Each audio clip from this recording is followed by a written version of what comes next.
Back at Prescott, it's still wet as Tim Wilson splashes his 1400cc OMS Hayabusa through Orchard. The chairman of the BARC's Yorkshire Centre, organisers of Harewood Hillclimb, already has several British points on his slate and lies 13th overall in this year's series, and today's conditions certainly suit the lower powered, more nimble machines.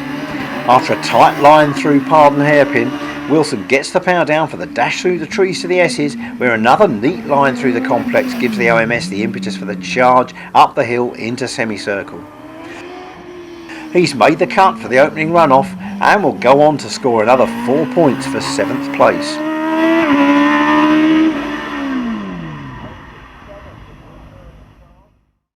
Former rally driver Inon Price's flamboyant style has already qualified this early model space frame OMS for 5 runoffs this year. He's on his way to another one now, but he's also looking for a good placing within the ultra-competitive 1600cc single-seater class to boost his point score in the Power Mech Hillclimb Leaders Championship. He runs just a touch wide at Pardon, but gathers up the OMS and storms past the halfway point. Into the S's now, and he takes a good bite at the rumble strips on the way through before powering up to semicircle. Splashing through the final left-hander right on the limit, and when the road dries later on, a delighted Price will convert his second-class placing to the win. We're here with Inon Price. Inon drives a 1600 OMS with a very committed and flamboyant style. Inon, you qualified both times this morning. Great runs for you. Yeah, very quite pleased with the runs. I think the damp condition suits the car.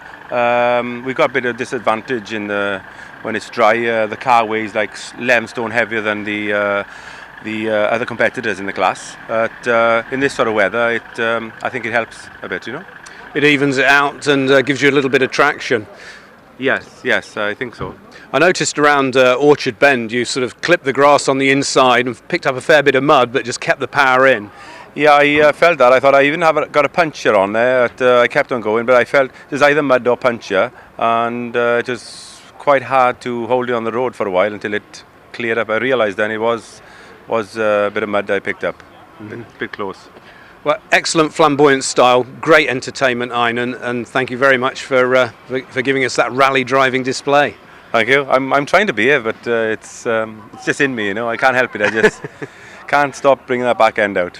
Sideways to victory, as they used to say. Yeah. Anyway, I've achieved what I wanted today. I wanted to win the class, and I've had that 9 points, which was most important for me today, was getting that 9 points and winning the class. Well done, and thank you very much. Thank you very much. Good. In only his first year in single-seaters, young Will Hall has already scored British Championship points with this Ian Dayson-built Force chassis. After making his name on the hills with a Vauxhall-powered Westfield, it was on Craiggatnit's public road course in Northern Ireland a month ago that the Hales-Owen driver made the scoreboard for the first time in his new Force, and with a mere 1300 cc's of Suzuki Hayabusa power. He's going well at Prescott too and leads the 1600cc class in the morning. Just watch him fly as this superb runoff shot in the wet puts him right in amongst the big cars for 3rd place overall in the opening runoff. It's a tremendous performance which not only earns him 16th place on the championship table, but the Man of the Meeting award.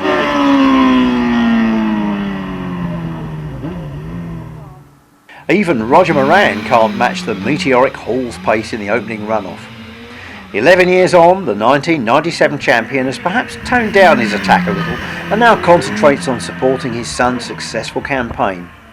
In a season-long battle with Chris Merrick, Roger's maintaining 4th place on the championship table, even though it's only the 2nd time since he took the title that he's finished outside the top 3. The former rally driver came up through the hill climbing ranks with a Delta single-seater, and in 2 highly successful years in Vauxhall-powered Pilbeams, he won consecutive hill climb leaders titles. Even now, Moran Senior can never be discounted, and this rapid performance in the wet really puts Hall's run into perspective as he runs a mere 100th behind the tiny 1300cc bike-powered Force. Basil Pitt is next to tackle the slippery track surface, and he nearly comes unstuck as his Gould snakes violently under power. Conditions really are treacherous here at Prescott, even though Pitt's at a very slight advantage, running the smaller, more user-friendly 2.8 litre version of Nicholson McLaren's all-conquering V8 unit, derived from Cosworth's Champ Car engine. Understandably, after that moment away from the start line, Basil's taking things a little bit cautiously. Currently 8th overall in the championship, that's exactly where he finished in last year's series. He's yet to win a championship round, but he came tantalisingly close at Gurston Down in May this year before being edged out by Trevor Willis on the very last run of the day. And there's more disappointment for Pitt this morning. Although he makes the cut in a fine 3rd place, he won't add to his point score in the runoff. Running one of the most powerful cars at the meeting, ProDrive World Rally engineer Jos Goodier does have the advantage of traction control in his 4-litre Pilbeam jug, but even he has trouble keeping the car on the track in these conditions. Despite a pretty hectic worldwide travelling schedule, Goodier has managed to dovetail in a full season of British events between WRC commitments, and it's paid off.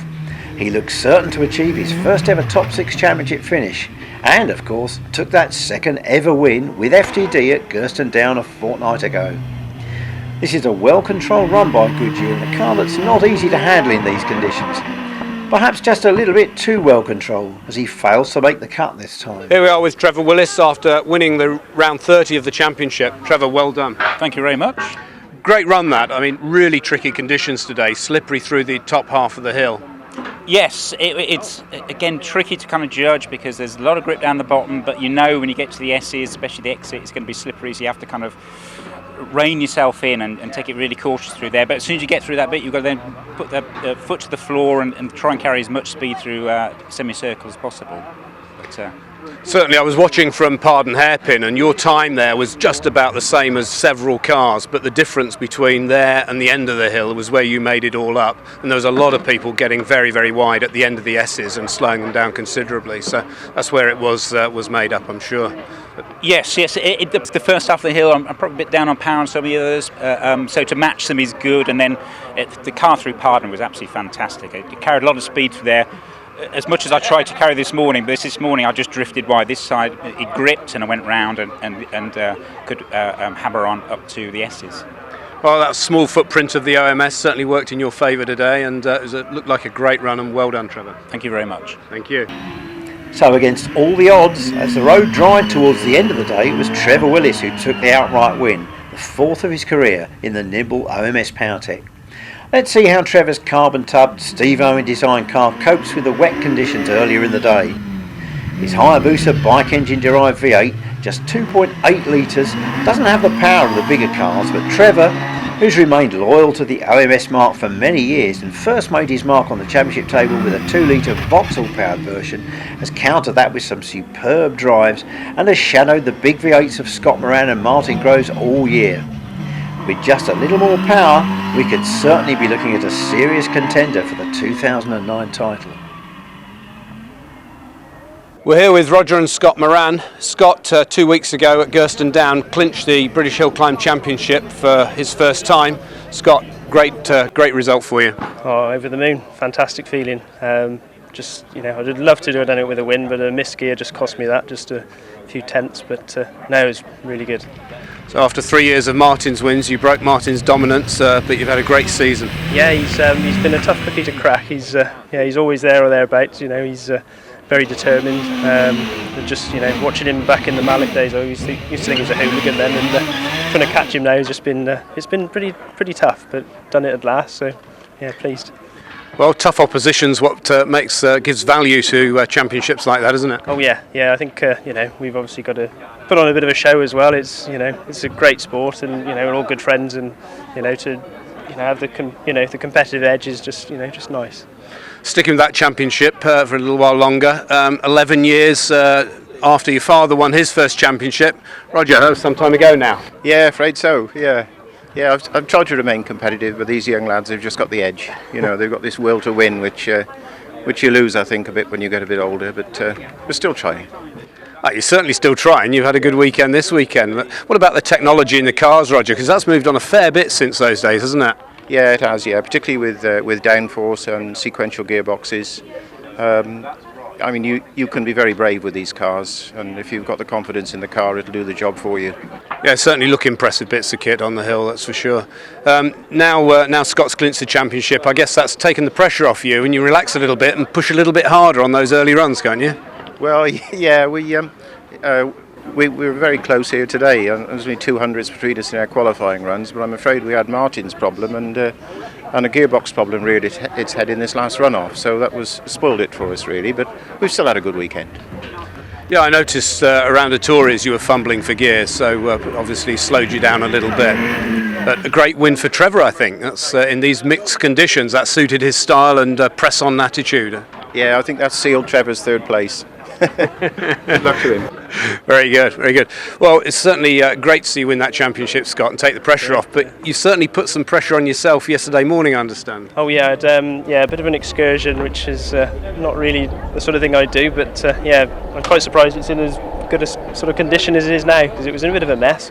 But they're solid bits of kit, and we managed to get it back together. And Dad had another practice run yesterday, and it's all good. So yeah. Well, it's absolutely great to see you pressing on, that's for sure. Yeah, you can't give up, can you? Absolutely. Well, congratulations, Scott, and thank you, Tony. good luck for the season next year. Cheers, thank you. Thank you. Yeah.